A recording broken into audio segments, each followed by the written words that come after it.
How we doing? Hey. Well, this is the second attempt at a live. The first time, the app was giving me a lot of problems. It with YouTube. It was I just acting funny. Hey, happy New Year, my friend. I was just gonna let y'all know the first time I tried to do this, the app was acting really funny. I my phone disconnected internet wise one time, and then the app kept crashing on me.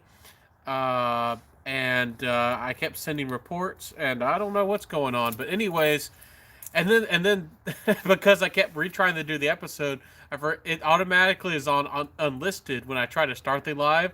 So I was talking to myself, and I should have made it public. Anyways, we're public now, and thank you so much for stopping by. What was your name again, my friend? Eric. Hey, what's your scent of the day? How are you celebrating your New Year's? What are you doing? What's your fragrance of the year?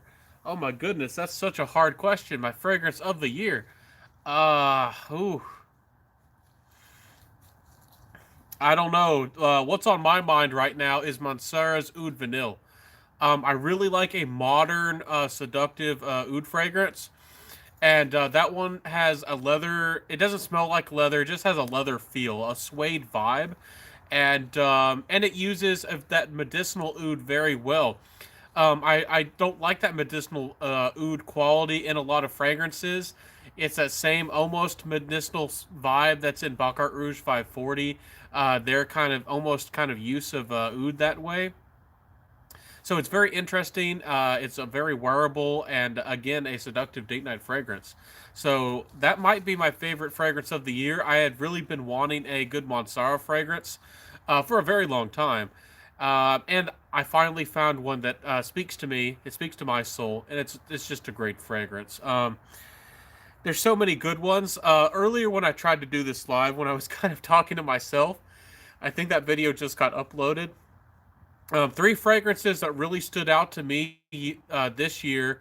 Let me see if I can remember the ones I chose. I chose Moschino Umo, uh, a gr- a great, very clean, classy, upscale, classic smelling kind of fragrance. Very affordable, a great cheapie of a fragrance.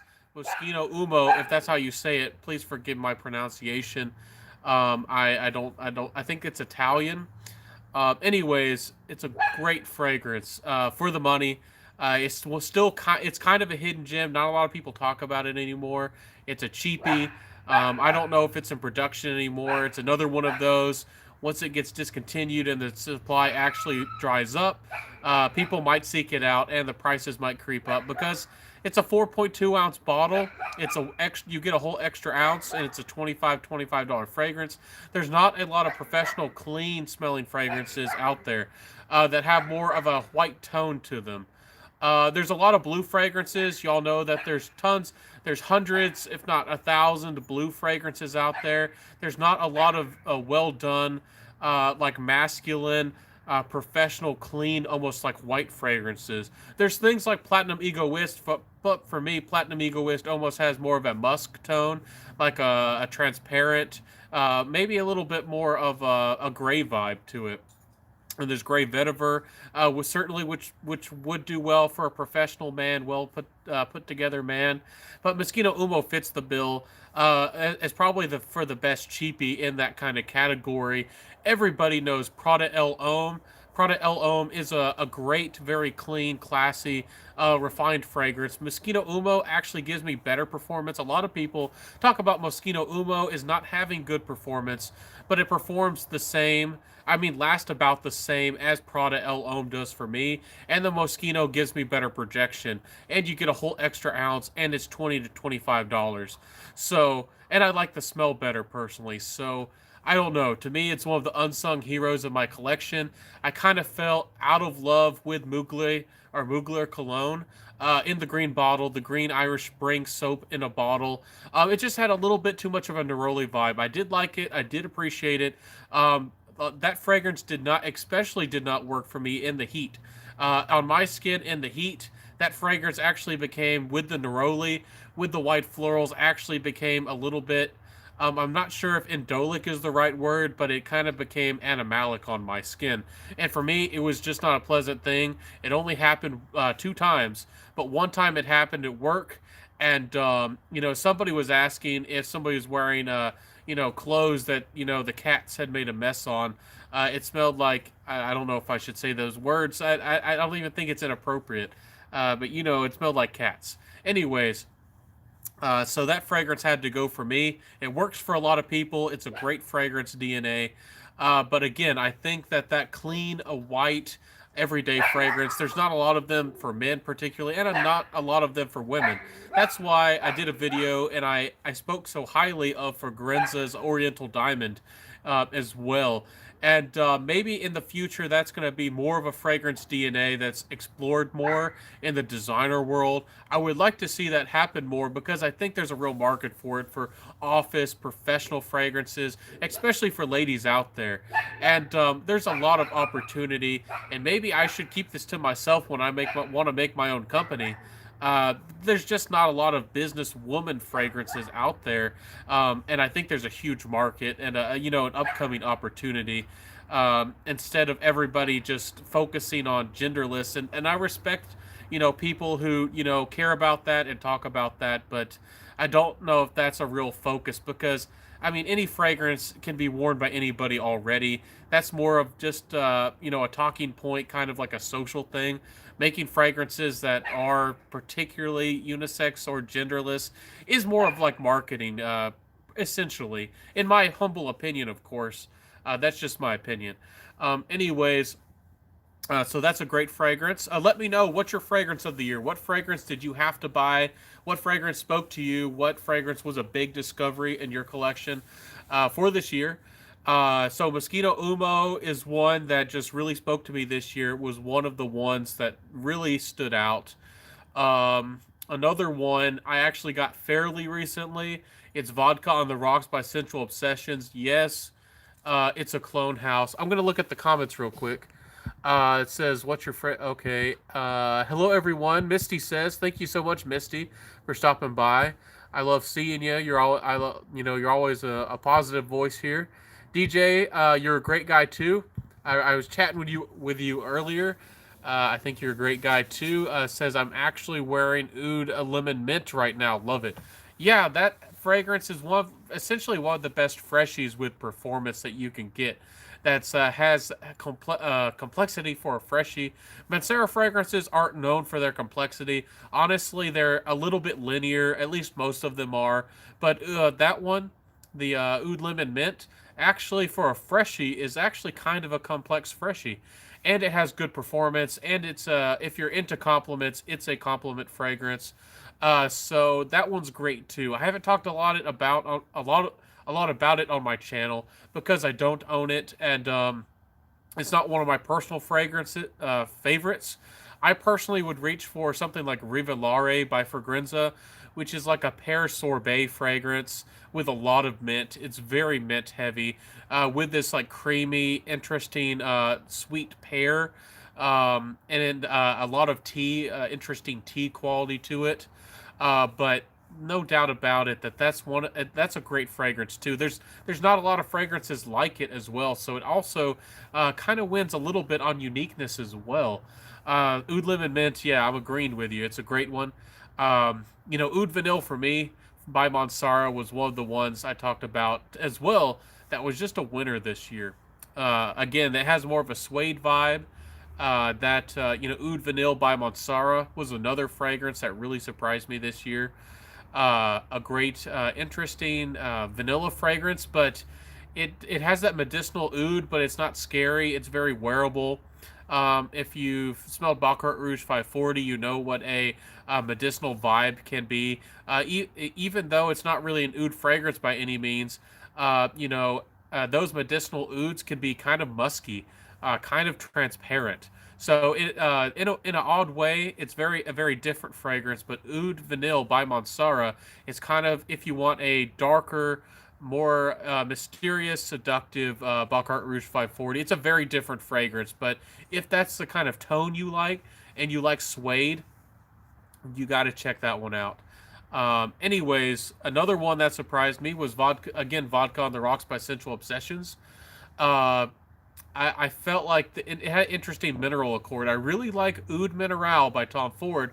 Of course, it's pricey. It's a little bit hard to find.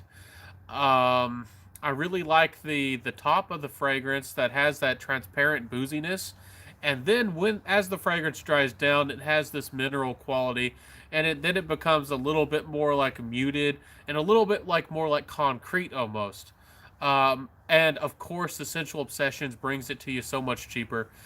And Sensual Obsessions version of the fragrance has a little bit more of a blue tone. It has a little bit more of a universal appeal to my nose, and actually makes the fragrance a little bit more mass appealing, wearable, and for the price, it's a winner. It's interesting wearable fragrance, for a blue fragrance, almost like a blue fragrance. It's just interesting. It has a little twist on that DNA and that smell that everybody knows. With that first in the beginning, with that booziness, and then the mineral quality, with kind of that blue DNA. I don't know. I think his name's Keith. I think is it Keith? I think over there at Sensual Obsessions. Uh, you did a good job. I was really surprised by that fragrance. And of course, I've talked and talked and talked about Andy Warhol being that plum chocolate, maybe a little bit of, you know, uh, almost a suede like oud in the background, but it's not an oud fragrance. It's not scary by any means. Anyways, let me look at the comments. I feel like I've been rambling a little bit too long. See here. DJ said, "Whoa, Womo." So it's supposed to say Womo. Okay, I try to speak the different languages. I'm sorry if I say things wrong. I'm still learning. Uh, my only New Year's resolution is to vote. Oh my goodness, the Lord. Oh my goodness, you're getting. Don't do that. You're getting into meme territory there. What is it next? Like God Emperor? Oh my goodness, don't even go there. Uh, let's see here. Hiccop says, "Good evening." I agree with you. The unisex classification was nothing more than a marketing ploy. I'm not saying. I mean, I agree with you, I guess. But if it's marketed that way, if you're trying to market to a certain group of people, I guess you can say it's for them. Like we created this fragrance for you. But as far as it being a original concept or a original DNA of the fragrance, it's not really true. There's plenty of musk fragrances and plenty of styles of fragrances that are already really unisex, already very wearable for anybody. And it really is just more of a marketing thing. So if you're really into unisex fragrances, genderless fragrances, definitely look towards musks. Molecule fragrances like eccentric molecules, and there's lots of them out there. I feel like L.O. Freud by Serge Lutens. That's one of my favorite fragrances. It's very happy. It almost has an ambergris tone to it, almost, and it has a little bit of mint off the top. It's supposed to smell like ice and like crystal and a little bit like sugar. If you like how that sounds, that's a very genderless fragrance as well. I'm not going to focus time on this topic. Anyways, there's a lot of good fragrances out there already for that kind of thing. Anyways, let's jump to the next one. Happy New Year's. Misty says, Happy New Year's to you. Happy New Year's, everybody. Thank you so much for spending time with me. Do you have a beverage? I guess I'll clink it with you. I have this interesting thing I adopted from some people.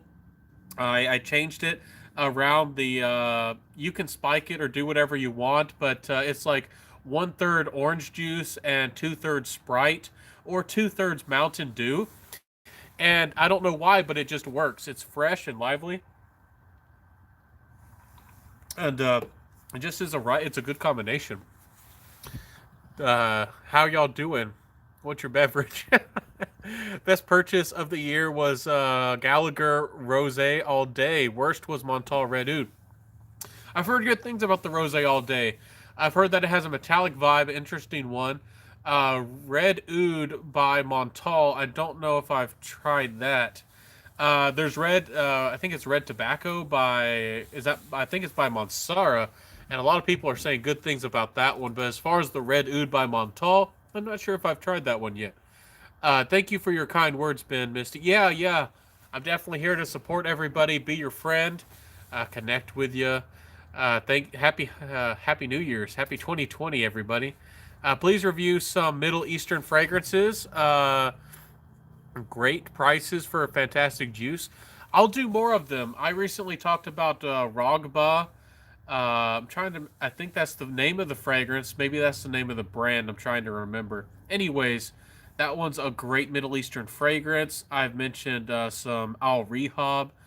I think that's how you say it. Some of those oils from the brand. I have a couple oud like atars that I've mentioned. I have some incense from a company, Air Ridge Perfumes, who worked with me. I have some incense to share. Um, I think I mentioned Black Hashish, which is a great fragrance with that kind of vibe. I really want to try Hindu Kush by Mansara. Haven't tried that one yet.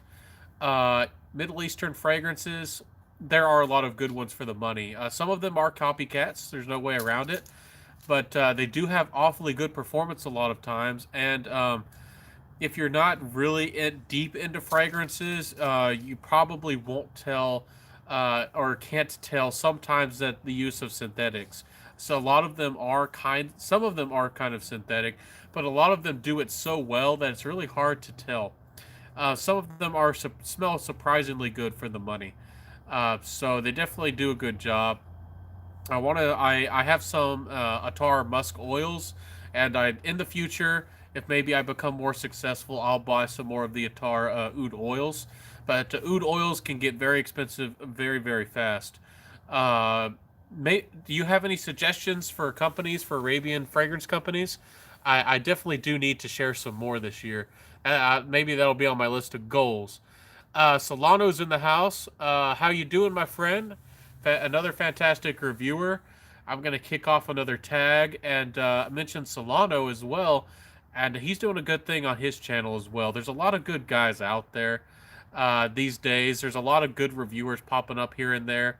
If anybody in the fragrance community tries to tell you that there's too many people just creating top 10 content or not enough original content these days, they must not be looking in the right places, because I'm in the South and people are celebrating 2020 with the Second Amendment, if you know what I mean. So you might hear a little bit of that out here. That's a thing. It really is. Around midnight, people, they're gonna go bang. So, anyways, fantastic. You know, that Solano, you're a great guy. Thank you so much for being a friend. I try to be friends to everybody. Fragrance Journeys in the house, another fantastic guy and fantastic content. I don't know why with my channel. I know I have my own style. Maybe I'm a little bit too wordy. I don't know what it is, but you have a great audience and you're really drawing in people. You're creeping up on me. Subscribers certainly are not the most important thing, but Fragrance Journey, I think you're going to surpass me. TLTG surpassed me. MediScent pretty much has doubled me at this point. There's a lady. Her name's not coming to mind right now, and she's almost doubled me at this point as well. So there's a lot of great content creators creeping up. Clements is probably going to get me. Georgia Gent definitely is at this point on the road, rolling to get me too. So you're a fantastic guy, a Fragrance Journey, and I like the fragrances you pull out. You always pull out fragrances that nobody's really seen before. I try to bring out the indies, and you're bringing out this like high end, complex, niche stuff that nobody's heard about. So you're doing a great job, Fragrance Journey. I love your stuff, man. Misty, I think it says retracted comment. DJ says I left out Imaginary Author's Telegram. I haven't tried that one. It said I love the warm, smooth, and nice lavender talc accord. Sounds interesting, like talcum powder. Lavender and talcum powder would be an interesting combination. Kind of dry, kind of powdery, and then it's kind of smooth as well.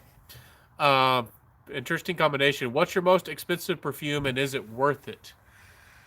Uh, I'm not sure what my most expensive fragrance is. I got a I think it was a sample. It was one of those little daubers, like a very small amount, like 1 mil or half a mil of it was like Al Rouge L'Adore, a very high end kind of oud fragrance company. I think there's are 30 mils or 50 mils, I forget, and I think that you have to pay like 400 or so for a bottle. I forget exactly the prices. Anyways, my little deep that little dauber of 1 mil, I think I paid like 15 bucks for it. It was the grease, the gray one. Um, and I need to test it some more. I'm not sure what I think about it yet. I'm certainly not deep enough into oud and don't have deep enough pockets at this point to want to drop that much money on a fragrance that smells like that. I have plenty of oud fragrances I'm very happy with for a lot less money. But as far as my most expensive fragrance that I definitely love and that I would recommend, it probably is Moon Milk by Stora Skogen. I'm about the only person on YouTube I think that's ever mentioned it or ever talked about it. It's a very interesting tea fragrance with a lot of sandalwood. I'm sure the sandalwood in the fragrance is a accord.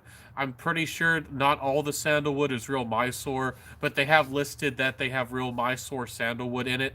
And the sandalwood fragrance, it's fantastic. A lot of people say that all they smell is sandalwood. The other aspects to to a moon milk are quite subtle. The fragrance overall has very subtle nuances. It's more of almost a personal fragrance. I think I did a review in the past. I need to do another one to get the word out there. If I was to compare it to anything remotely to give you an idea of how it smells, it would be Van Cleef and Arpels of Midnight in Paris, but because of the in the dry down only, not really the opening. Again, it's a beautiful, like almost has a good weight. It has a balanced feel with the brightness. Sandalwood isn't too dense or it never goes dark. It's I didn't mention the price. I should mention the price. It's about $150 for 30 mils. So if you were to get 100 mils of it, that'd be about 450. For some people, that is kind of in the middle of the road or mid high end niche. For some people, that's not even high end niche prices. There's an awful lot of fragrances out there where you can pay $300, $400 for 50 mils. And if you get into ouds, you could pay like almost $1,000 for 3 mils of the highest end ouds in the world. So, I don't know. I'm no that's really expensive. I'm not gonna go there, probably ever, even if I could afford it. I don't know. Maybe one day. Anyways, I think that's a lot of money. I think a lot of people in the fragrance world think $150 for 30 mils is a lot of money. Would I do it again? If I knew how it smelled, I probably would because I love a good sandalwood fragrance. And it just does it right for me. There's something interesting and modern about it. Anyways, I hope I wasn't too wordy there, my friends. Let's see here. Fragrance Journey says, I'm shocked I've got to where I'm at. Yeah, Fragrance Journey, you're killing the game. I think I saw that you're at 1,500. You're really creeping up or getting up there fast. I think people love your honesty. I think they like how friendly you are. I'm not sure how many big animalic fragrance lovers there are out there. Big animalic lovers. There's some of those in the oud world, but you represent it. You're not ashamed of that kind of thing, and you share really dark, complex, sometimes hard to wear fragrances for some people. And I think that there's, of course, a market or a reviewer for every kind of fragrance. And I think that people are finding you, people are gravitating towards you. You're doing a good thing. I think a lot of people like my content, maybe because I talk about cheapies, or maybe I have a lot of variety. Maybe I'm just friendly. I'm not sure what my edge, or somebody might say my game is. But I try to do a good job, and you might just get to me, and it might not be too long, and you might have more subs than me, man. DJ says, "What's your favorite indie house currently?" Mine is Rogue. I think Rogue is a great house as well. They're non-IFRA compliant, which means that they don't follow the IFRA rules or regulations. that's set forth really with big name companies to be able to distribute and sell, kind of in big name stores. So if you want real oak moss, you can still get it. I hope you 12 people who are watching, you can get real oak moss. If you like vintage fragrances, if you want real oak moss, you can still get it from indie houses. People like Matt Maleg with vintage cheaper perfumes, people like Rogue Perfumery are doing a great job making fragrances that have real ingredients. It's the some of these the ingredients like real oak moss is getting hard to get. Some of them are, but some of it is just because of regulations from very powerful companies that are recognized or respected internationally. That businesses or corporations make their subsidiary brands that they control. They hold them accountable to these regulations, and a lot of it is because of being consistent with their supply chain. They have to have the materials they need quickly, always on hand, and of course they want to save money. So a lot of the time, the reason why they step away from these natural ingredients is because of they want to go for the synthetics, which can be more easily stored. They're more affordable. Often they're longer lasting. People these days, are accustomed to synthetics. They even want synthetics in their fragrances, even though they don't really know it. A lot of fragrances, the half or the majority of the fragrance is synthetics. You can make very good fragrances out of synthetics, and synthetics often do get a bad rap. Some of them aren't great, but synthetics really come from getting or extracting notes out of essential oils. When you buy a essential oil, I'm sure all of you know it has 100, maybe 300 ingredients out of just your oil, essential oil that you diffuse in your room. So it's a big pool of chemicals, and there's processes where they can extract what they want. That's how you get all these like modern drugs. That's what they do, out of modern, natural ingredients. They extract and process, a certain component out of, a natural thing. So it's the same thing with synthetics in fragrance. So sometimes it's quite useful. And honestly, it's really hard to make a really good natural perfume with just naturals because you have 101 components in each oil, and you're trying to get them all play nice with each other, and they're all going to react and change with each other over time. And it's really hard to also have consistency with naturals like that as well. So, anyways, I know y'all 12 people staying with me must be really big fragrance heads. You must be really big fragrance enthusiasts to be able to stick with me, and I'm very grateful for you. I'm thankful that you're with me tonight, talking about things like this. Um, just got here. What are you talking about? I was just talking about natural perfumery and synthetics. Um, because we were talking about Rogue Perfumery, which is a great house. I was talking about how you can get non-IFRA compliant, like real natural ingredient fragrances if you know the brands to go to. Matt Maleg there at Vintage Cheaper Perfumes is doing great, and Rogue Fragrance as well. Anyways, I'll stop my little rant now. I'm sorry, guys. The Etherealist, hey man, how you doing? Thank you so much for stopping by. He says, "Hey Ben, happy New Year's Eve." Oh my goodness, the lights just. I'll come back in a second. I got to turn these back on. There we go. This is our background lights in the backyard, and they're motion sensitive. So I hope I didn't scare any of y'all off there. Um, hopefully they'll stay on for a good long while. We're 30 minutes into this. I might have to wrap up in 30 minutes. I don't know. Anyways, Solanos there says, "What up?" Let's see here. Hey, what's up? Been sent to the night is Lanvin Avant Garde. I'm not sure if I know too much about that one, Etherealist. It sounds nice. You have a really good taste as well, a really good channel. Um, you share a lot of fragrances I'm really interested in. I really need to try them. I'm trying to remember the brand. It wasn't Molinard, but that's a good one to dive into as well. Anybody who's here, if you're looking for a good value, I think Molinard is another brand to dive into. Um, you had one. It was like it was just the notes, just like oud or rose or sandalwood. I'm trying to remember the brand. It's not coming to me. Really nice glass bottles. Anyways, um, uh, let me look at the comments. Keep up the good work, Ben. Thanks, Fragrance Journey. I'll do my best. I'll try my best. I've been trying to be really consistent. I've been producing at least good content as far as I can do. I'm going to start doing more editing tomorrow. I'm going to do a big shout out video, my biggest one yet, for all of y'all building up the fragrance community. I really love all of y'all in the fragrance community. I try to support everybody and, share the love, I guess you'd say. And, there's a lot of good people popping up here and there. Some might say it's just competition, but I think the hobby of fragrances is expanding. I think everybody has a certain aspect, and they're pulling people into fragrances.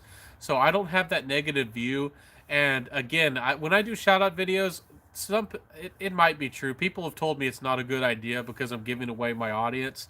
But honestly, I don't care, and I hope that the love and the good vibes, some people might say positivity. I hope that it comes back to me because I'm giving a lot of headlight. I'm giving a lot of spotlight to some good people out there, and I think that's what the fragrance community is all about. I want to be a good part of it, and I really care about these people. I've made some good friends already, and I'm going to be happy tomorrow to be able to share some of them with you.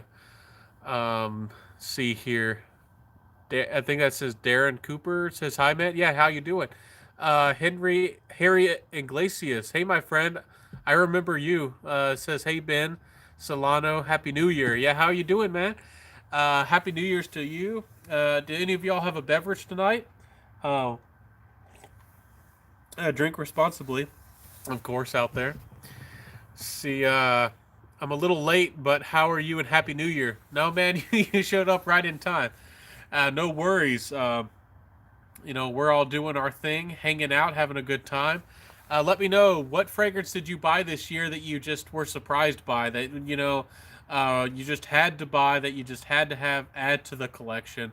I've talked about a few fragrances that just really surprised me this year. They really stood the test of time.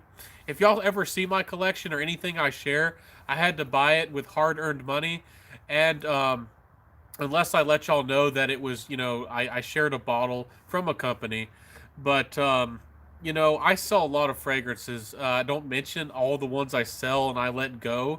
But if I keep it in my collection, it means that I like the fragrance. It means that I respect the fragrance, or I think it's quite a good fragrance. Might not be perfect for everybody, but it does something for me.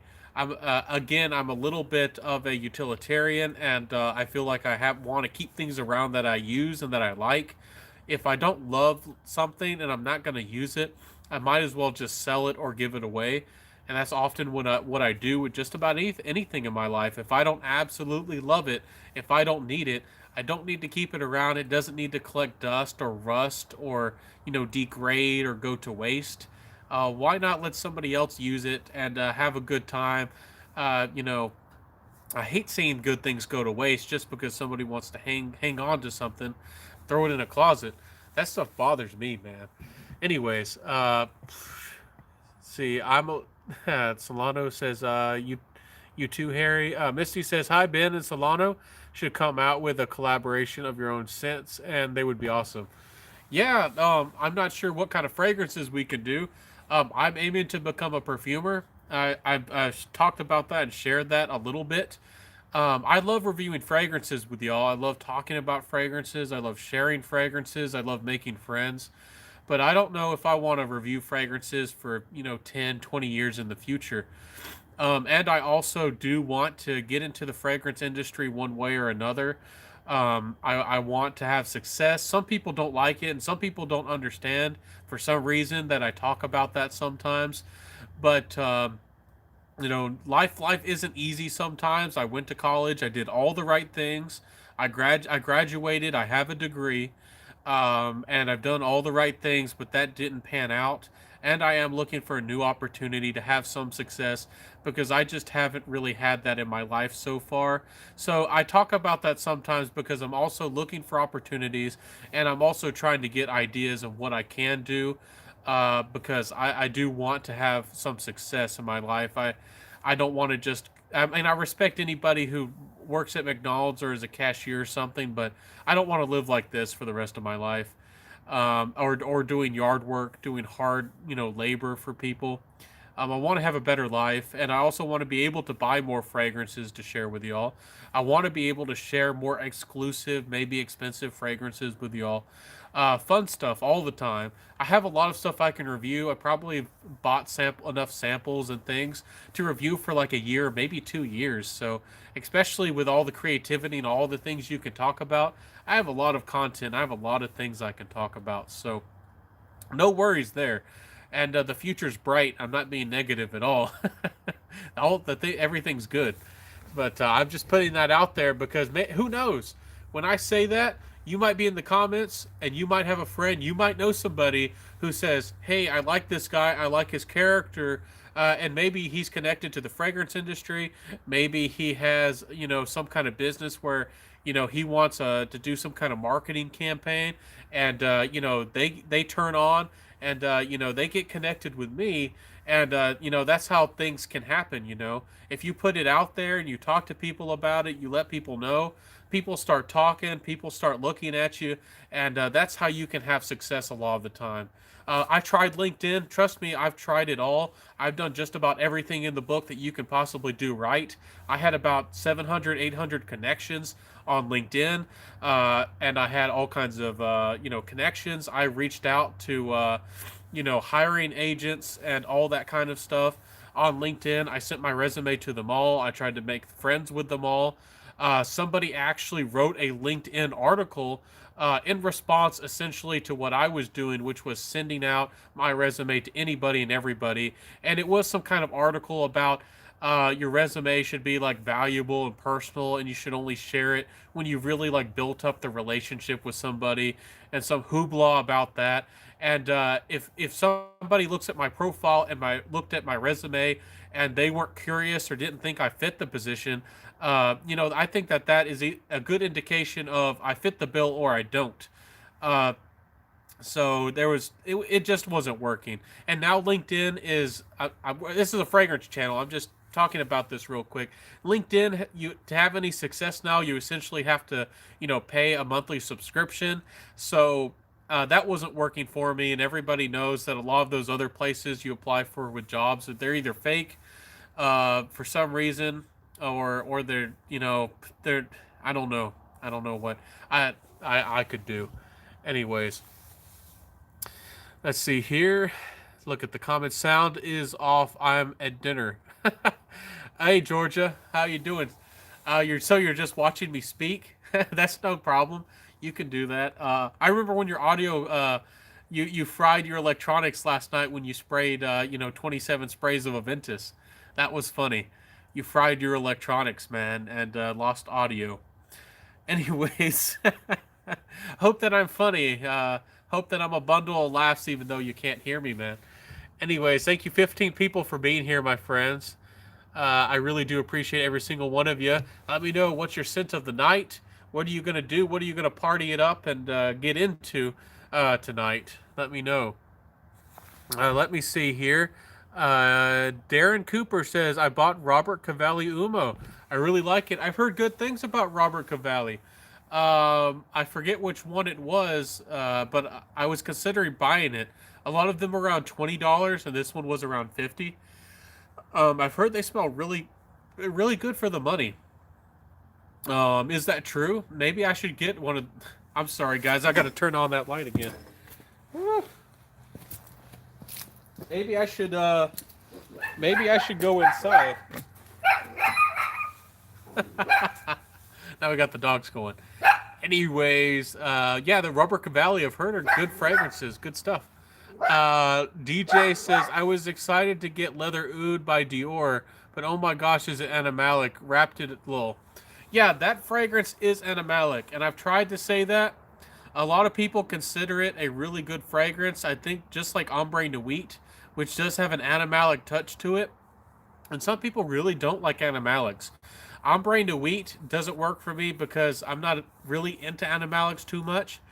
For me personally, and the Dior exclusive line, it has this like mellow, soapy floral heart to the fragrance, and I'm just not a personal fan.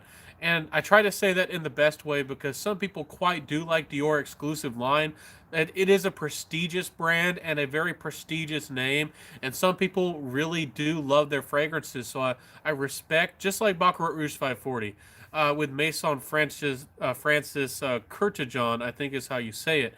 Uh, I highly respect these people and their brands, but sometimes I do need to mention what my personal tastes are because you might connect with my taste and you might need to understand where I'm coming from. So I'm with you. That's a very Leather Oud by Dior is very animalic.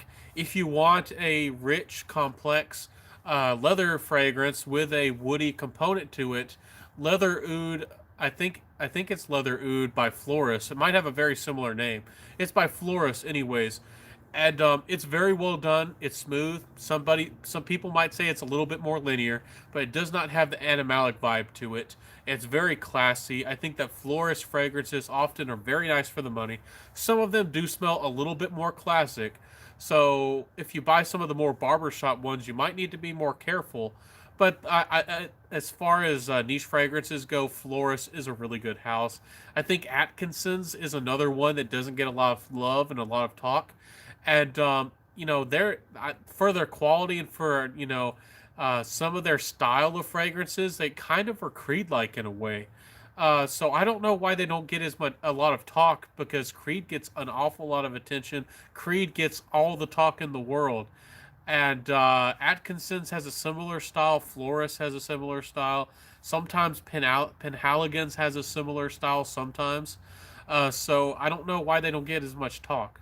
I don't know why they don't get as much love. Anyways, Valley Vaughn's in the house. Hey, Valley Vaughn. It's a great thing to have you here. I don't know if you've ever been on one of my lives.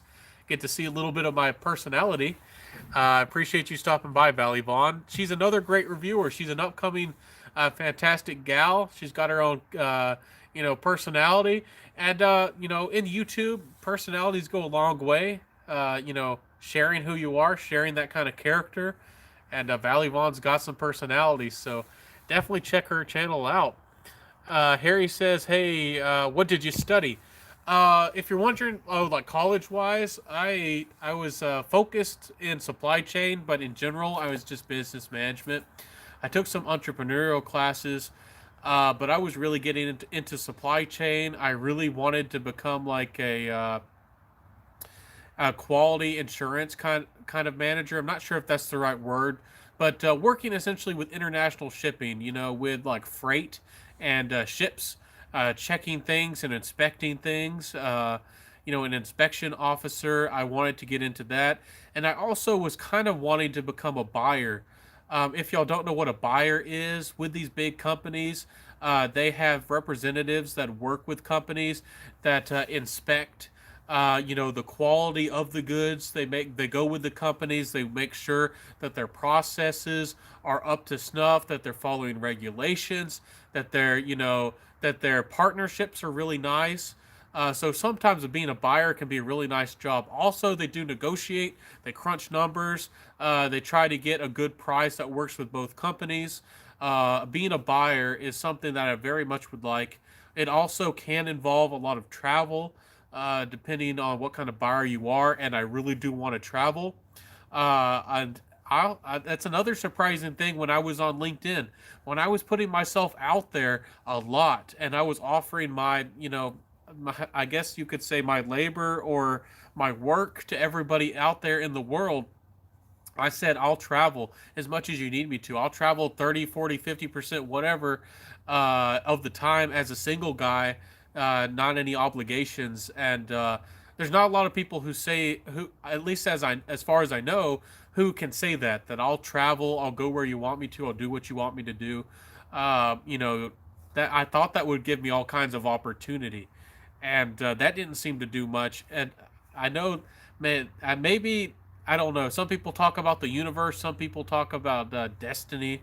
Maybe that, this is what I'm supposed to be doing. And that's why I talk about YouTube, because I do have a personality for it. I have had two random people in my life out of the blue just say, you have a personality for, helping people, educating people, befriending people, and you seem like a YouTube personality.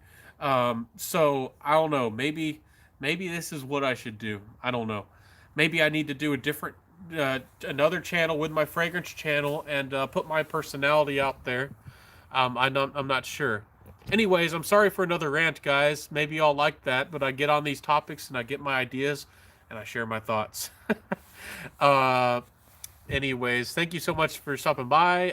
Valley Vaughn, you're fantastic too. Scent of the Night, Maison Margielas, Across Sands, and YSL Tuxedo.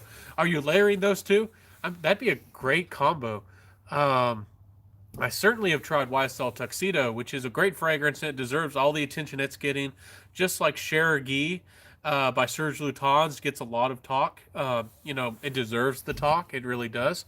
Um, Valley Vaughn says I don't like animalic. Yeah, animalic is a tough note for a lot of people, just like oud is for a lot of people, and even notes like tobacco and leather for a lot of people are kind of tough notes. So I definitely try to talk about those kinds of things and mention those kinds of things. Animalics are not easy for people. One of my best purchases this year was Amber del Sur by Carnar Barcelona, which is a very nice kind of like fresh or light amber fragrance that has complexity. It has enough masculinity for me, but it also does have an animalic touch. I feel like I'm sorry about that. I feel like it is one of the more wearable animalic fragrances on the market that still has an animalic character.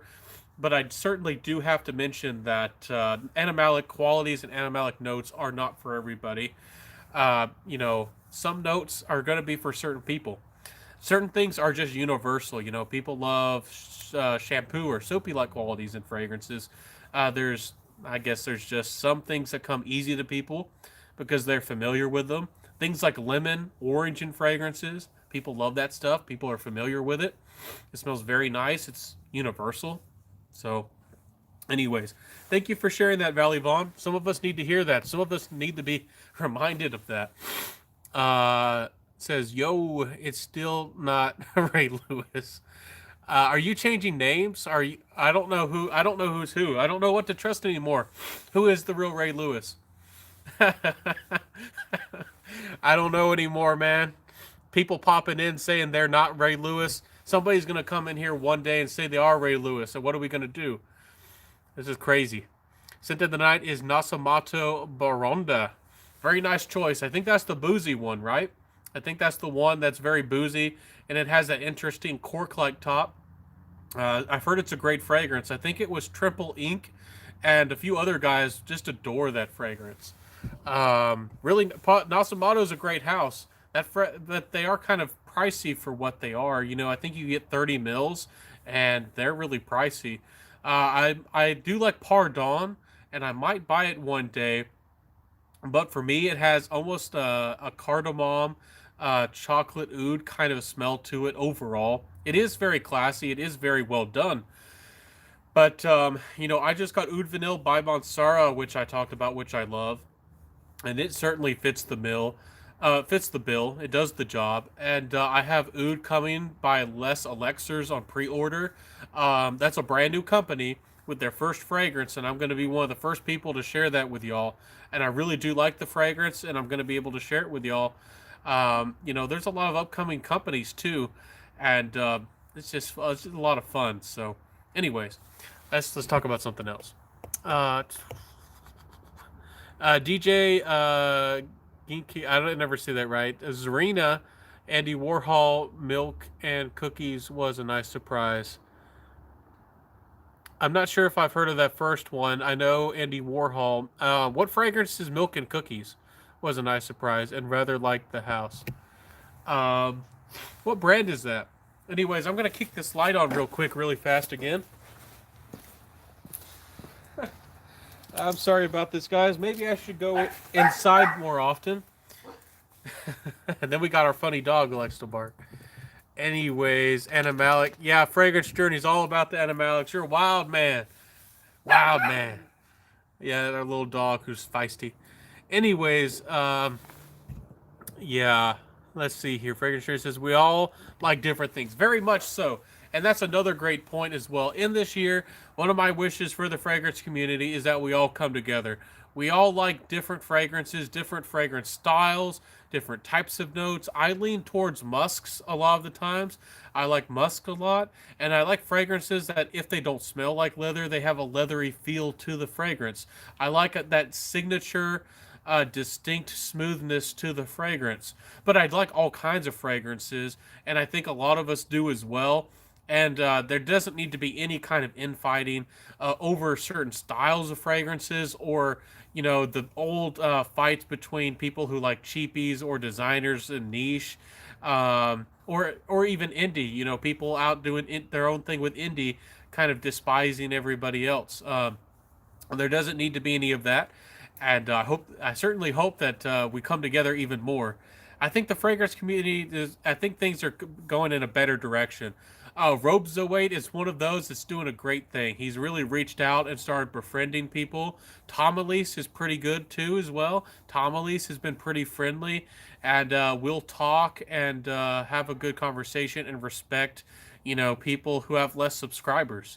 So I think things are becoming better. Brooklyn Fragrance Lover did his yearly like holiday Christmas video, and I was on that, and I was very grateful to be a part of his Christmas special.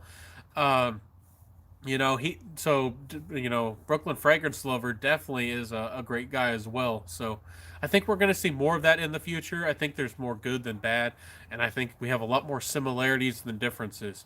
So, there was a little bit of drama yesterday. I won't even mention it. I won't even get into it. But sometimes people like to highlight the drama that does happen. They like to talk about the drama. And sometimes I don't think it's as a big of a deal. And sometimes it should be a little bit more private than public. If I can say anything about that situation, it seemed more of like a personal thing instead of a public one. But I'm not sure. I'm not sure who said if anything was said publicly first. If who fired the first shot, I have no idea. I won't even get into it. But I think we got to come together. Anyways, let's see here. Let's see the comments. See, what's the greatest projection you've ever experienced by any brand? Ooh, I'm trying to think of them. One of them was Nicotiana by Alt Fragrances. They said they were going to send me a discovery set. They first did send me Agar Gold, I believe it was, which was supposed to be a clone of Tom Ford's Oud Wood. It was not a very good clone, in my opinion, but I did, in my quick review, say that Tom Ford Oud Wood is a very hard fragrance to replicate. Um, so maybe they didn't like that opinion. Maybe they didn't think I did enough work for them. Alt Fragrances has not sent me that discovery set, and I wanted to try more of their fragrances. I did not think their Agar Gold was worth the money whatsoever. And that Nicotiana though, it's supposed to be a clone of what was it? It was Tobacco Vanille by Tom Ford.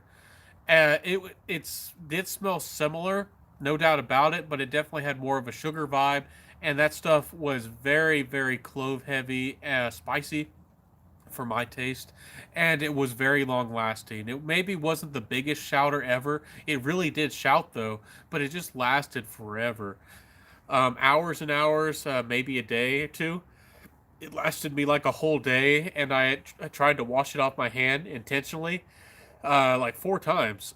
Another one was that Rogba that I just mentioned. I think it was I think it's called Latafa, and the brand is Rogba. I just mentioned it recently. It's more of a caramel, vanilla kind of oud fragrance. It's supposed to smell like what is it called? Oud Bouquet by Lancome.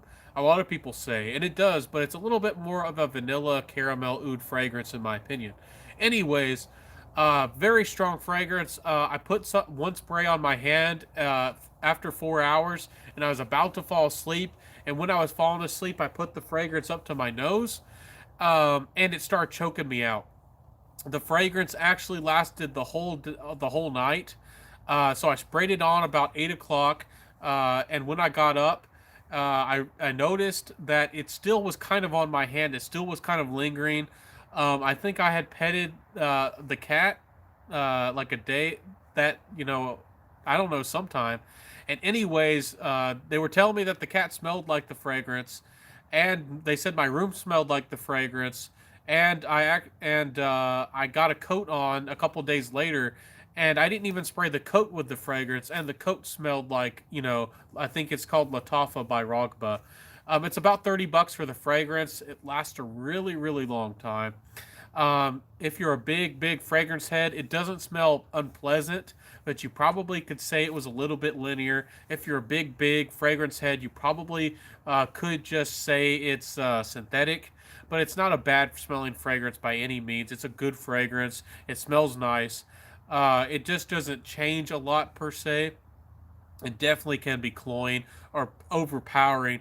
If you spray, I don't know, over 2 or 3 sprays and you're indoors, if some people say bundle spray or whatever spray, if you spray 10 or 20 sprays of that, you are going to choke people out. You might, inside a train or something, inside a closed room, you might just make somebody faint because I don't know, that stuff's crazy.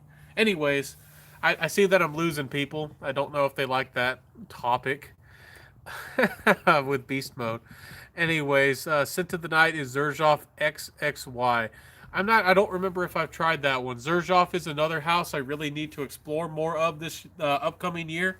Kilian is another one. I need to try a bunch of Kilian fragrances. I need to try a lot of more of a bunch of these houses. A lot of good fragrances out there.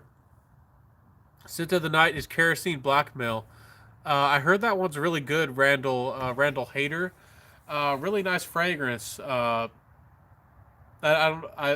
far as I know, I've heard good things about it. That's another house, Kerosene. Have y'all tried Kerosene? What do y'all think about Kerosene? Do you like Cremo leather? And ooh, the stuff is great, beastly. I need to try it.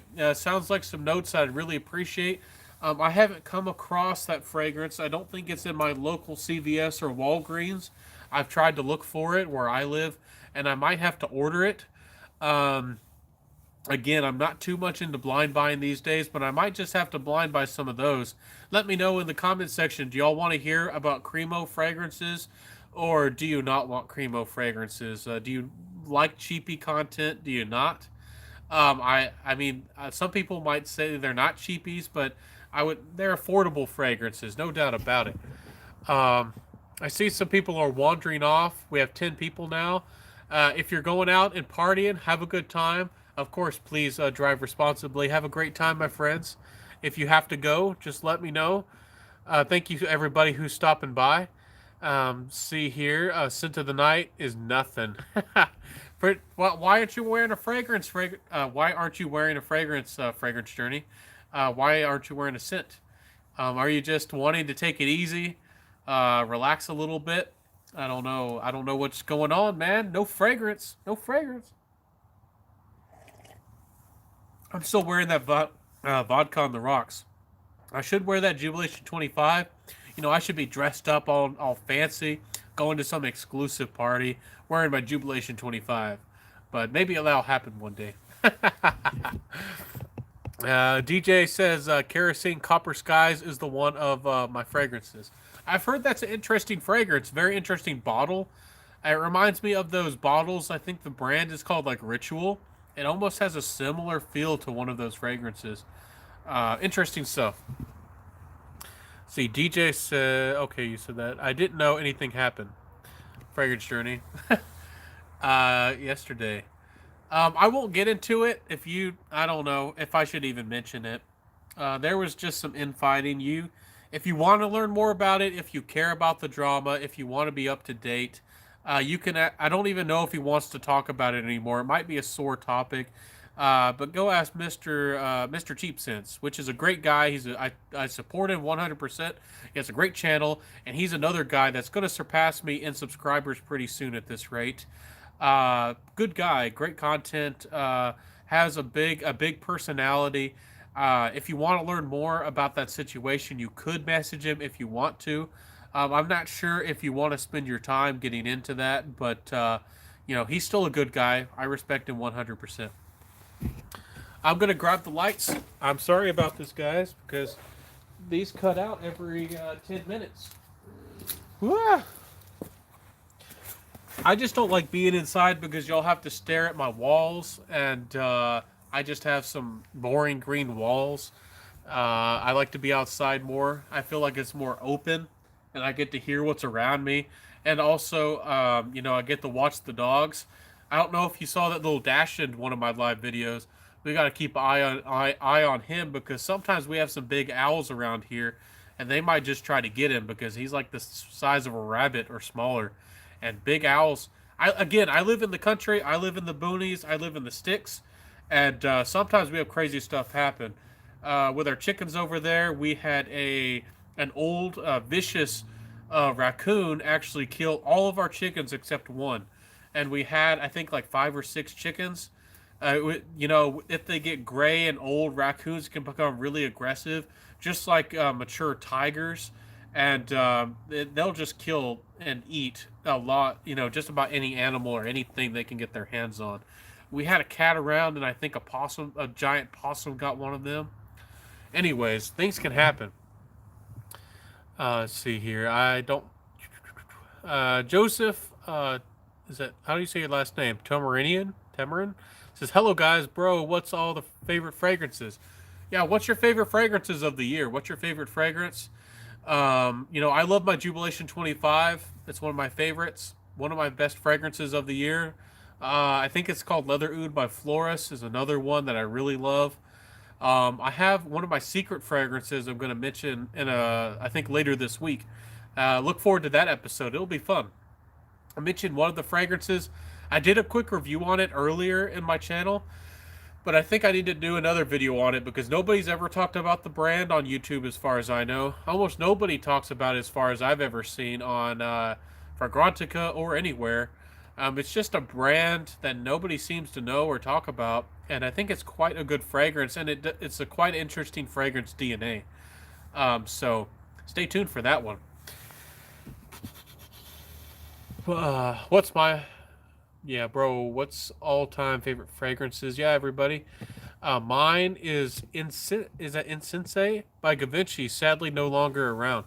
Yeah, I'm not sure if I've heard that one. Harry, what is it like? What does it smell like? There's so many good fragrances, and there's discontinued fragrances. I mean, there's so many fragrances out there these days.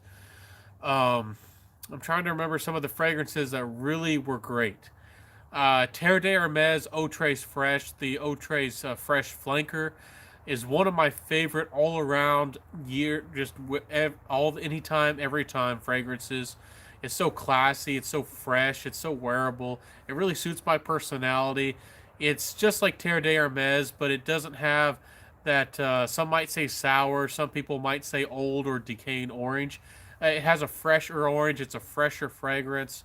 It dries down and it's more of like a mineral fragrance. It has a lot of ISOE super, so it's going to be mass appealing, but it's classy at the same time. That's I think one of the best designer fragrances on the market. It's a little bit more of an upscale designer, I guess you could say. It's not exactly cheap, but I really do like it. Hermes has some good juice. Hermes has some good fragrances. So that's really a good one. Another one that really surprised me this year was Dolce Gabbana Light Blue Swimming in Lipari. Yes, Dolce Gabbana Light Blue has a lot of flankers. They seem to come out with one like every year. Swimming in Lipari is kind of a different fragrance. It's very salty, and it's a very ambergris heavy fragrance. Some people might really dislike the salt and the ambergris, and some people might just love it. And for me, it reminds me of a salty sea breeze. It's quite a loud fragrance, and it stands up to the heat and lasts a long time. And it's just perfect out in the heat when you're, out in the summer, water sports or whatever. You're out there swimming or having a good time around the beach. I don't know. It just feels like that. It just smells like that. And I really like that fragrance that captures that emotion or that memory for me.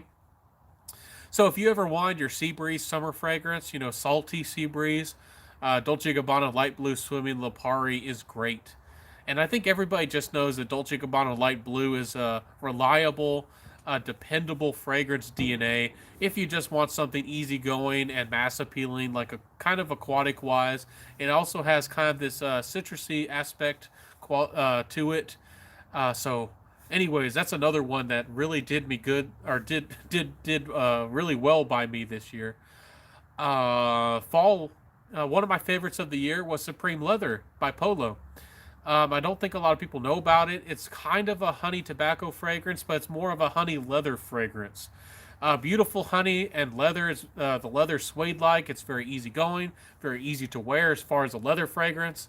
It's kind of like a brown leather jacket fragrance, soft, easy to like, easy to love. A really nice fragrance. Um, it's from their Supreme line, so I think a lot of people, if they ever did hear about it, if they ever did look it up, they probably said a Polo for $80. Retail, if you looked at it, a Polo fragrance for $150. I don't think they marketed themselves very well or marketed themselves at all. Because their Supreme fragrances were kind of the Polo's attempt at the exclusive fragrance line. So Supreme Leather is a higher quality Polo fragrance, certainly, and it's very nice, very good, easy to wear, casual, smooth, sweet leather fragrance. Anyways, see, let's see here.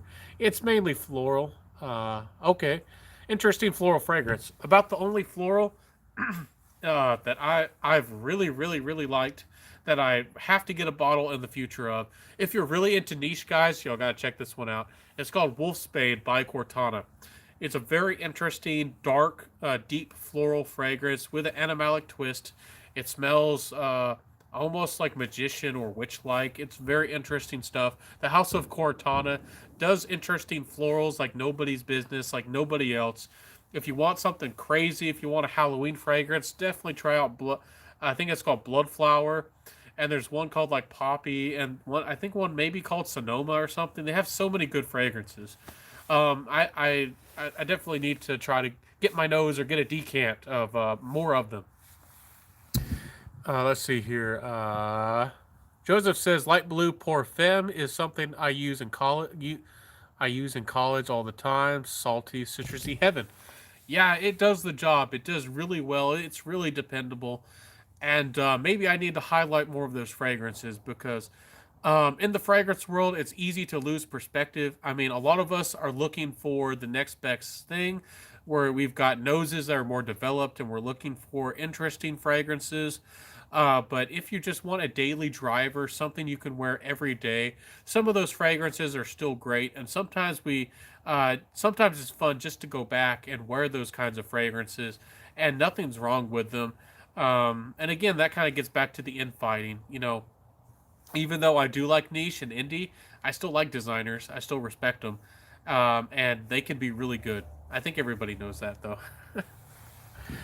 Let's see. Thoughts on Paisley Sky? I haven't tried that one. I'm sorry, I can't tell you anything. I haven't got my nose on that one yet. I've heard it's nice. I think that's the new one from Happyland Studios. Hopefully, I can work with him in the future, and I'll see if I can't get you a review of that fragrance. I talked with somebody, and I think they said they might be sending me a decant of Date for Men from Jeremy Fragrance my way. And if y'all want to hear about that, I can get y'all a review of that maybe sometime soon. Because I think we need reviews and opinions on everything, and I'm definitely going to put out a honest, thorough review of it, just like I did for Office for Men. I felt like I did a good job with that review. I felt like I touched on all the important topics, and I was fair and honest with the topic. Again, sometimes as a newer reviewer, you feel almost like you're under pressure from these people, or even sometimes you're people who watch you to do a really good job, and sometimes you can feel uneasy. And some people really just want to play it safe, and they don't want to step on anybody's toes, like Jeremy Fragrance, because he's such a big guy. And y'all know that this fragrance army sometimes has been quite aggressive in the past. So a lot of newer fragrance reviewers, if you only have a 50 or 100 subs and you've only gotten 10 likes, you might not want to make a fragrance that's going to get you you know 50 dislikes or something. I don't think the fragrance army is that aggressive as they used to be, but they used to be quite aggressive and they would come after people. I can remember they came after Smurfy Girly and a few other people a couple times. I think they might have came after Mr. Clone 76. I'm not sure exactly if that's some of the stuff that happened to him. But anyways, let me see if I can get this light again. This Okay, guys. I'm sorry about that. We got to wrap this up though. Uh, I'm appreciative that all of y'all, a lot of y'all stuck by and watched this with me.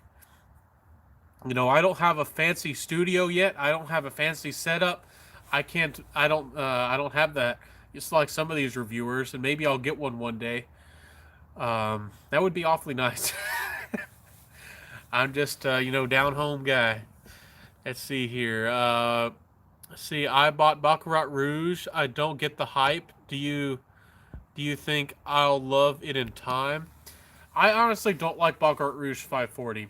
A lot of fragrances get hyped. As far as a niche fragrance goes, it is a more of a mass appealing niche fragrance. Again, as far as niche goes, Baccarat Rouge 540 is more likable than a lot of niche fragrances. But it's still not a mass appealing fragrance. It's still, with any niche fragrance, even a lot of designer fragrances with their flankers, they're not going to be for everybody. That's why it's really good to test fragrances, go to the mall, go to a boutique, maybe get samples if you want to buy a sample. Uh, I don't know if it'll grow on you. I don't know. I don't like Baccarat Rouge 540 for a number of reasons. For one, I am a little bit more of a masculine type of guy. Things like Dior Homme, don't work for me. Uh, I can wear the occasional, sometimes pretty fragrance if I think it's just perfect, like Caligna by Les Artisans. But Baccarat Rouge 540 is not for me. For me, it is a unisex fragrance, and I respect anybody who wears it. But for me, it would be better on a lady. And also, I don't like that latex medicinal smell to the fragrance. That certainly doesn't work for me. And to me, it almost just smells like a crystal sugar fragrance with a lot of ambergris, that medicinal vibe, and maybe like an odd cherry quality to it. It's just not my kind of fragrance. It does not have the kind of notes that I like. I like a lot of different fragrances and a lot of different notes, but ambergris, sugar, like a crystal nature, cherry cough syrup, medicinal qualities, latex gloves. That's not the kind of vibe and not the kind of fragrance that just doesn't work for me. Anyways, but some people love it. Some people it's fantastic. And if you were a doctor or a nurse or something, I could see that working like magic on you. I think that, and some people like it. I heard it's really popular with some certain groups of people, and I heard that it's so popular that some fancy restaurants recognize the smell. So it sells like hotcakes to some people, or for some people. Parfums de Marley's Leighton is another one. That one gets a lot of hype. It is a good entry level niche fragrance for younger men a lot of the time. If you want something more exclusive and more expensive, Layton is a good way to go for especially a younger guy, in my opinion. But it's that fragrance isn't gonna appease everybody out there. Even Layton is not a mass appealing fragrance, and that's again that kind of gets on another. I don't know if it's a criticism. Maybe it's just food for thought. So people started recently to talk about mass appealing niche fragrances, and that's kind of it's not hypocrisy. It's there's a word for it. They're in opposition to each other. Niche means special or exclusive. It means different.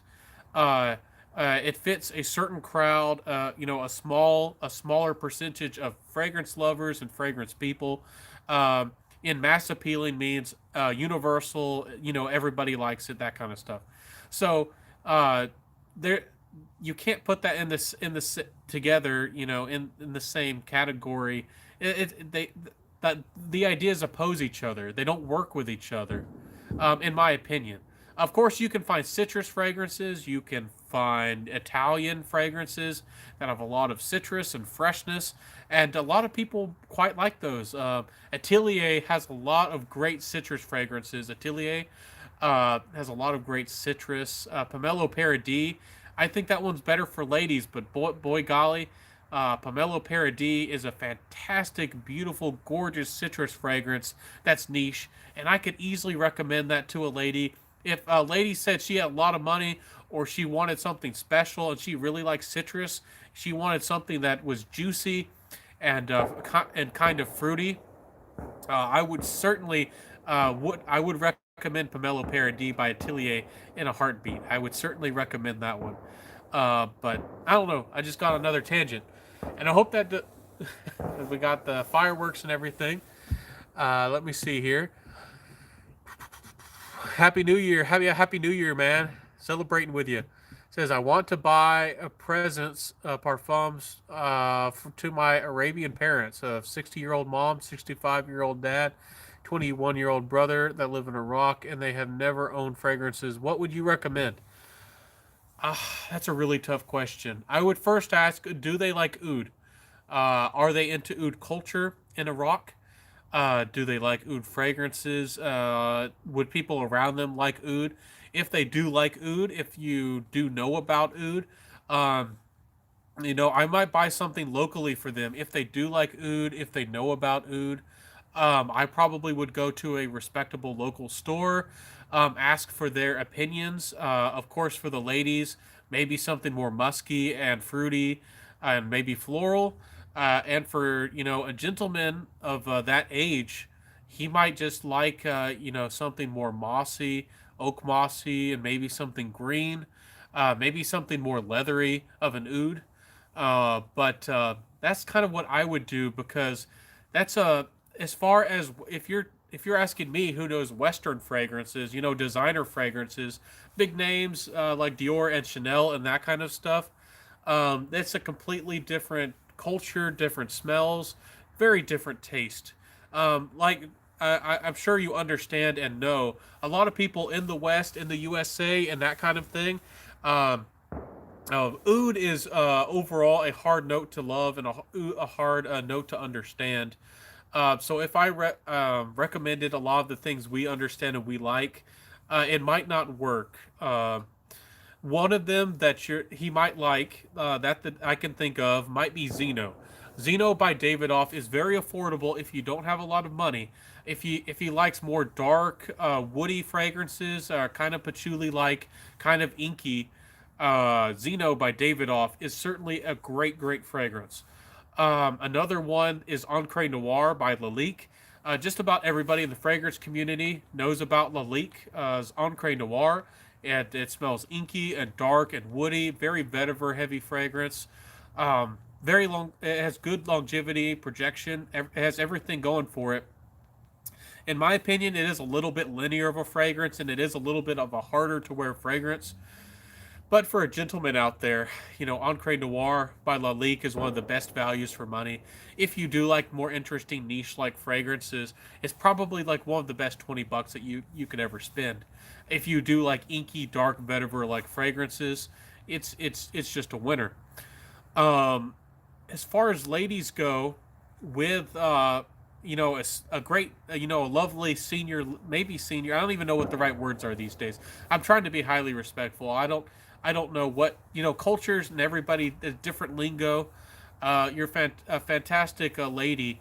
Uh, I'm trying to think of one that would be great for a lady like that. I think there's one. What is it? Pure Poison by Dior. If she likes more Western universal fragrances, I think that one has a little bit more of a white floral aspect to it. I remember that one being quite nice. I'm trying to remember some other ones. It's very sweet and gourmandish, but for the ladies, if especially they're not scared of patchouli, Mugler's Angel Muse is so gorgeous. It's so well done. It performs so well. If you want a fragrance for a lady that performs, that does a great job, that smells like chocolate and patchouli, and has that great womanly vibe to it. Angel Muse is a great fragrance that I certainly do recommend. Anyways, I hope that helped. If you want to message me and get my mind going and I have a little bit more time to think on things for you, you can always reach out to me on Facebook Messenger or my Instagram, Centaur_fragrance, and send me a message on Instagram and I'll help you out. I'm here to help anybody and everybody. I'm here to support you, my friends. Um, no, no, don't say sorry at all. I'm here. I'm here to help you. That's what these lives are all about. If y'all ever have questions for me, you want to have make a suggestion for the channel, you want to ask me a question, ask me something you've been interested or curious about. Feel free to ask me. I mean, that's what these lives are about, and I'm happy that maybe I helped you. I hope that I have helped you. Uh, it says yes, they are, but it's super. Let me get those lights again. I'm sorry about this, guys. I might just wrap this up soon. It's getting kind of cold out here, and I'm sure that y'all have some parties and some things to go to. Anyways, that might be. This might be. I might wrap this up real quick. Super hot here, 54 degrees. Yeah. I think it was in the 50s earlier today. It's probably only like 40 or 30 degrees right now. But that's cold to me. Again, I live really close to near the Gulf Coast towards the equator. We get summers that are, we have summers that are consistently 90 degrees Fahrenheit or 90 to 100, and it stays like that for like 4 months. It's just consistent. It's not like Arizona. Some places that just have really, really hot zones, but it does get really hot and humid, and it's really steady. It's a long burn. It's a slow burn over here. Anyways, Vincent says, "Be bye, friend. Happy New Year. Have a happy New Year, everybody." I'm just gonna wrap this up just about. Again, everybody who's watching this, thank you for watching me. Thank you for your love and your support of me. Thank you for everything that you've done in your friendship and this year. We've had a fantastic year. This channel has grown so much, and I didn't know that it was gonna grow at all. At first, I didn't know that. I really had an idea. I had my own personality and my own style, and I didn't know if that was going to work on YouTube or not. But y'all have shown me that some of y'all really do like my content, and I'm so grateful that y'all do. This fragrance journey is a lot of fun. I love connecting and befriending and getting to know all of y'all. Thank y'all for making this a fantastic year. Thank y'all for all the friendship, and I truly am grateful for this YouTube platform and all the good that it does, and all the opportunity that it is. So thank y'all so much. I really do appreciate every single one of y'all. Happy New Year's. Happy New Year, Darren Cooper. Happy New Year's to you, man. Tell me how you got this into this frag game. Who got you into it? What's your first frag? I'm curious. Been a subscriber a long time ago. Let me see. What's the first question? What's the first fragrance that got me into the fragrance game? I got, it wasn't really a gift to me. I got a brother that was gifted Nautica Voyage, and he didn't like it too much because he just doesn't like fragrances. So it was kind of like a family fragrance, but Nautica Voyage was the first one I kind of had experience with, and it was super mass appealing. It has a melon note. It's kind of salty. For the money, Nautica Voyage is still a very, very good fragrance for the money. It's one of the great first. If a guy, especially a younger guy, was to come to me, he was like 16, 17, 18 years old, and he says, "I want a inexpensive fragrance, $20 or less. I want something mass appealing. Smells great, no alcohol smell. It smells like it's worth more money. It smells as good as a designer fragrance, like $80." I would say Nautica Voyage, probably most of the time, almost every time. Another one certainly is if I can even, Perry Ellis 360 Red. It smells kind of like Acqua di Gio. It lasts longer. It just does a pretty good job. It has a little bit more of a spicy vibe. It might be a little bit more interesting than just a regular aquatic. And it just works. And people get compliments from that kind of fragrance all the time. Anyways, let me see the next question. So what got me into the fragrance game was what I was just curious. I had never smelled fragrances. It was at college. I went to a mall. I was looking for a good raincoat because it was raining a lot, and I walked past some perfume counters. And I'd always kind of been curious, but I'd never owned a fragrance. I was never gifted one when I was little. I had gotten some Axe, but I didn't really care for it too much. Um, I'd never really been around people or my family who really wore fragrances. So, goodness. So I was just curious and I wanted to discover fragrances for myself. One of the first ones I ever bought was Polo Red and Versace Pour Homme. Of course, Versace Pour Homme being a very classy, kind of professional, very easy to wear, kind of aquatic fragrance. It's a little bit soapy. Polo Red is a very nice, kind of saffron red berry fragrance. It has some sweetness. It's a good kind of playful, it can be a date fragrance. It can work. It can be a good playful fragrance. Just for a good night fragrance. Anyways, it says well. So those are my first fragrances.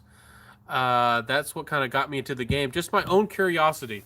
It was really myself. Nobody pushed me into the fragrance game. Nobody convinced me. Nobody gave me a fragrance. I didn't.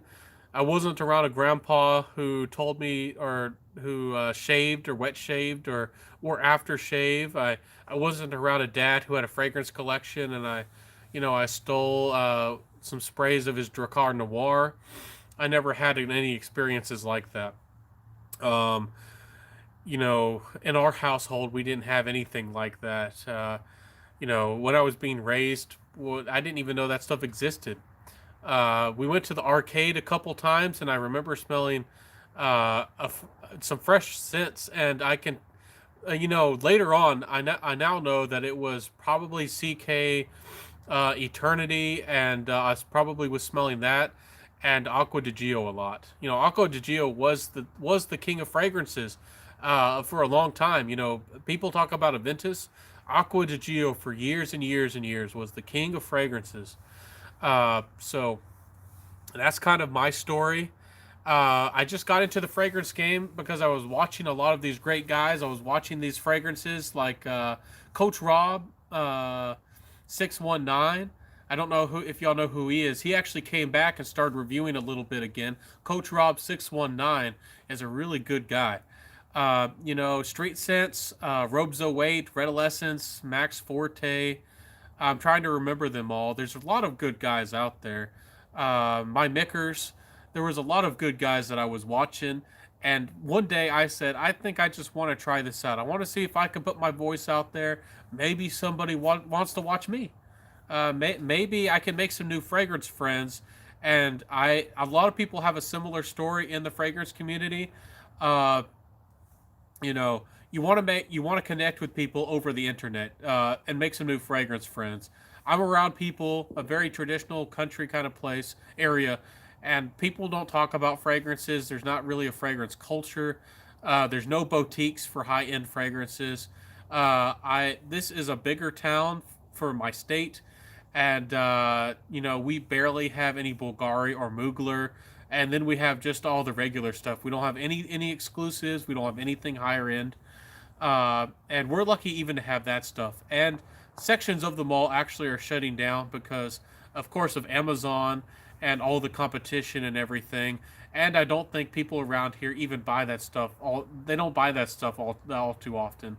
So it's an interesting little world over here. Uh, Happy New Year's. Carly Warley's in the house. Hey Benjamin, Happy New Year. Hey Carly, Happy New Year's. How you doing?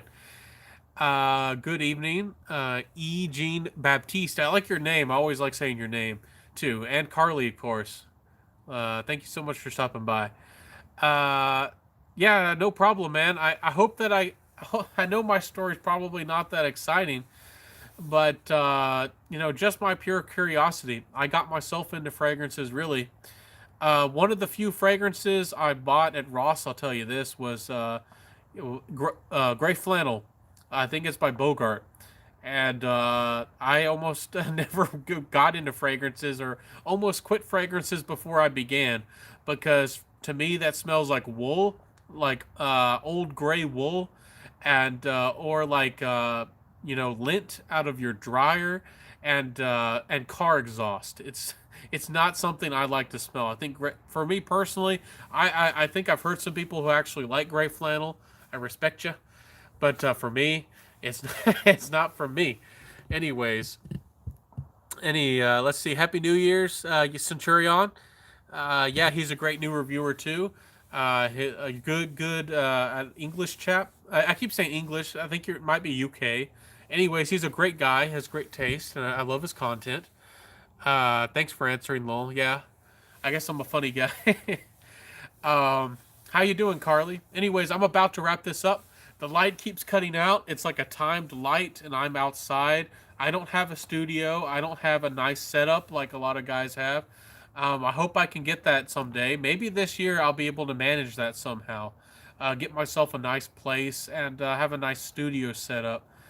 Maybe that'll happen. But anyways, I think I'm gonna wrap this up. Unless y'all have some questions for me. If y'all have Carly says doing better now. You're here.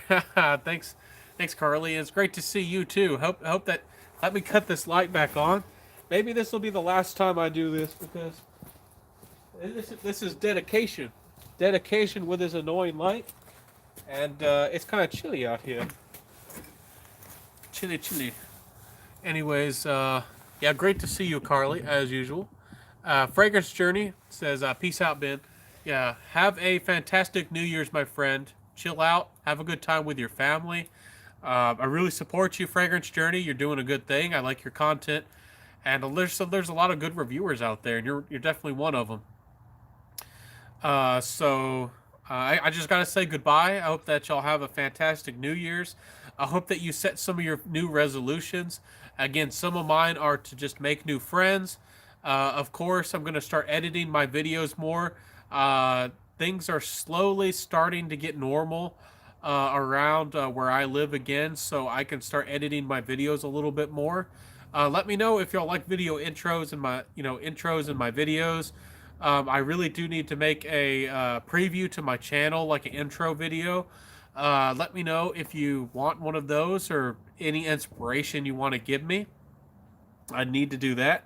Maybe I should make a little catchy theme song this year. That's one of my goals. I'm gonna make a theme song. Um, uh, what else can I do this year? I have all kinds of personal things. I want to be healthier. I want to be stronger. I should lose some weight. I got to do that. I want to cook more great food. I want to travel. Of course, I want to become more successful. I really do want to get to a better place financially in my world, in my life, and all kinds of things like that. I need to meditate more as well. Meditation I think is an important thing. Anyways, hope that y'all are doing fantastic. I think I'm gonna wrap this up just about now.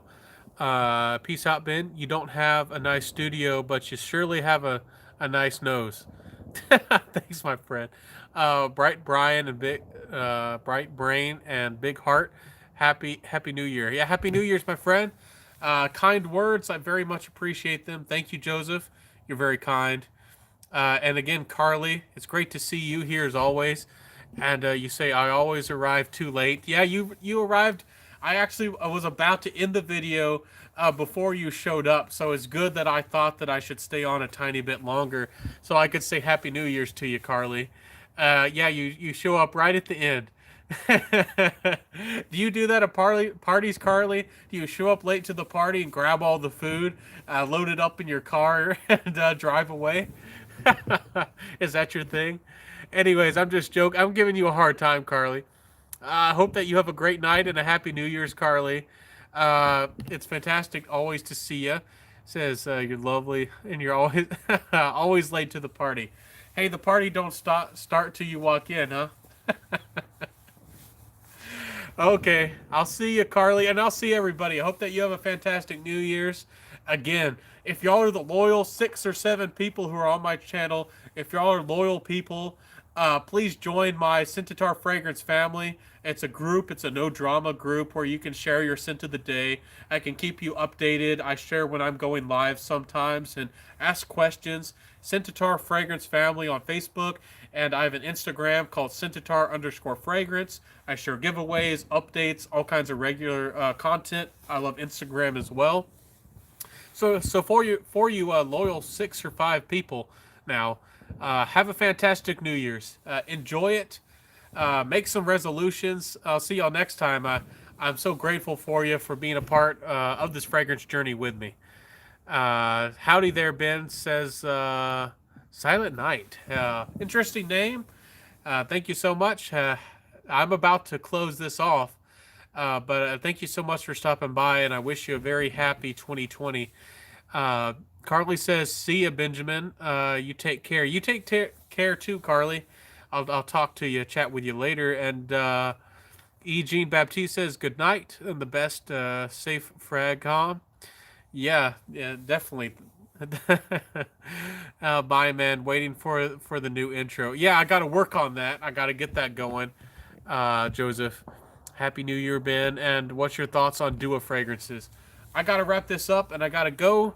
Uh, I was talking with Dua, and they were considering sending me some stuff my way. I think they want to work with people who will more just give an overview of their fragrance instead of critiquing it. I don't think they want to take a risk on me because I'll give y'all an honest opinion and I'll break down the fragrance and I'll be critical of it. I think they give some of their fragrances to bigger reviewers who will just overview it, and some of the bigger reviewers probably, some of them, I'm not saying they're dishonest, some of them actually probably do like their fragrances. I bought some of their older fragrances about 2 years ago, early into my fragrance game. I bought about a dozen of them. I didn't review any of them because there was, in the past, 3, maybe 4 years ago, there was a reviewer or two, and there was a lot of drama with Dua. And if you ever said anything against Dua, they threatened to take legal action against you, copyright infringement, and that kind of stuff in the past. So there's been problems with Dua with channels in the past. And I honestly didn't like any of the 12 fragrances I tried. There was an Irish one, like an Irish cafe fragrance, which was decent. I think I kind of mentioned or kind of recommended it one time. And the rest of their fragrances, I didn't really care for them at all. So I haven't tried any of the new fusion fragrances, their combination fragrances, and some of their higher end Dua fragrances. Uh, uh, I'm not sure, unless the fragrances are fantastic. If you look at the size of the balls, it's like 30. I mean, yes, the fragrances go on sale, but they're like 30 mils for about 50. I think some of them are 50 to even some of them are even $70. So $70 for 30 mils is the equivalent of almost paying like $200 for 100 mils for a niche fragrance. So for me, the quality of Dua better be really good. It better smell as good, if not better, than a $200 niche or very high end designer fragrance. It better smell better than Serge Lutens or Car Barcelona, pretty much for the price. And I don't know. I'm very skeptical that Dua is going to smell as good, if not better, than a Carnar Barcelona or a Serge Lutens. That's just my speculation. I haven't even smelled any of their high-end newer Dua fragrances, so I really don't know. I just don't know. But I'm kind of skeptical. I'm not sure. I kind of doubt. Anyways, Ding says that's a solid response. You're a truthful man. That thanks for the reply. I think many reviewers get tempted to not do bad reviews. Yeah, I know I need to end this. I know I need to, but I'm not trying to rag or put down on any other reviewers. If you see what they're doing, it's actually a really smart strategy. You just overview the fragrance. You become a little bit more of an influencer. Where you just introduce a fragrance, you share the topic, you just mention it, and people get an idea of what it is, and you don't have to critique it. You don't really have to dive into the nitty gritty of the fragrance, and you don't have to critique it. And people sometimes, a lot of people just watch fragrance reviews just to get an idea of how it smells. They might not want me breaking down the accords and talking about the nuances of the fragrance and how the fragrance transitions and changes. They might not like that. So they're actually doing a really smart thing, and of course, if they overview it and they essentially become a little bit more of the like a marketer, of course they're going to get free fragrances. But of course, there's a lot of people in the YouTube world and the fragrance world, like myself, who want to be a little bit more, I don't know, critical, or a little dive into fragrances a little bit deeper. And I think I'm helping y'all if I really tell y'all the real nuances and the real details of the fragrance. I think a lot of y'all want to know a little bit more of the fragrance than just something you can read online. I think you want to know a little bit more, and I think that's why you come to my channel, because I'll tell you a little bit more. And sometimes I'll break things down, and sometimes I'll praise a fragrance, and sometimes I'll say this could be a little bit better, and sometimes the fragrance just doesn't work. And there's been a few times where I think that the fragrance just wasn't composed the best, or maybe it's way too expensive. It's not worth the money, maybe, in my opinion, and those kinds of things. And the bigger reviewers, the bigger and bigger you get, there's less and less of a incentive to really do that, because YouTube is pushing your content. You're getting more and more views. And if you're more general, you want to appeal to more and more people, so you make your content more and more general. I'm essentially a niche content creator. I'm creating content for niche, very specific people, and I'm glad that you're here, and I'm glad that you like my content.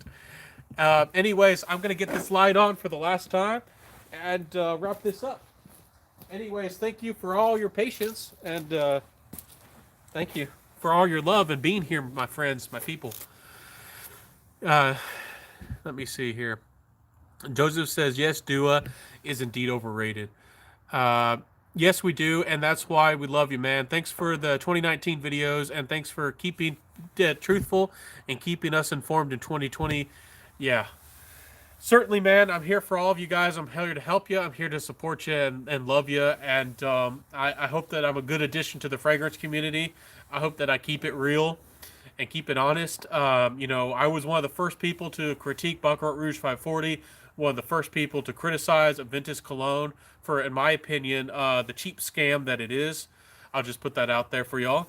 And I put my word out, and I've talked about Creed Viking a couple times, and them lowering their bottle size, price gouging the USA, and a number of other issues. And maybe I'll find some more problems with other companies.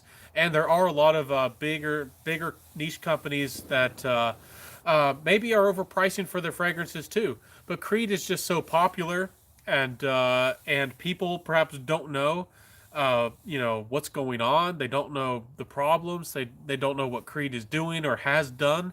And a lot of other reviewers just seem to love Creed, be devoted to them like fans, and no matter what Creed does, they seem to they blind buy a pre-order of like Creed Viking for like $550. $550 a pre-ordering a Creed fragrance? Are you serious? No, sir, and I don't think that's all right. And I guess I'll leave it on that mark. It smells like upscale Old Spice. It smells like something. It smells kind of like what you can smell with Old Spice, like your grandpa can smell for like $15 from Walmart. I'm sorry if I'm being a little bit spicy this evening. Anyways, I'll see ya. Happy New Year's. Have a fantastic New Year's, my friends. I'll always keep it real with y'all, and always honest, 100%. And have a happy New Year's, everybody. I gotta go. Thank you so much for stopping by, Carly. I hope I didn't scare you off there. And thank you, 9 people. You are right. Thanks for telling the truth. Yeah, I'm here for you guys. Here for you 100%. And I wish that other fragrance reviewers sometimes would be a little bit more critical. They would dive into the details a little bit. It's sometimes tough when you share your personal opinion because it's kind of a opinion, and everybody has a different opinion. But there's definitely a comparison. You can make a comparison with Creed Viking with Old Spice, and you certainly can talk about something like a Ventus Cologne's composition not being very well done and it drying down to almost a Allure Homme Sport DNA. You can't debate that. It's true. Um, so, anyways, Carly says, you'll never scare me off. Love the honesty. I appreciate that, Carly. I'm here for you. We got fireworks going on, and I'll wrap this up. Thank y'all so much for being here, all my friends. Thank you so much for the love. Thank you so much for the support. Here's to a fantastic 2020, my friends. Here's to a fantastic New Year. I'll toast you if you got a beverage yourself. And have a happy New Year's, my friends. Be safe. Drive responsibly. Don't do anything too reckless. Have fun, though. And I'll see you, my friends. Have a good one. Bye. Yep.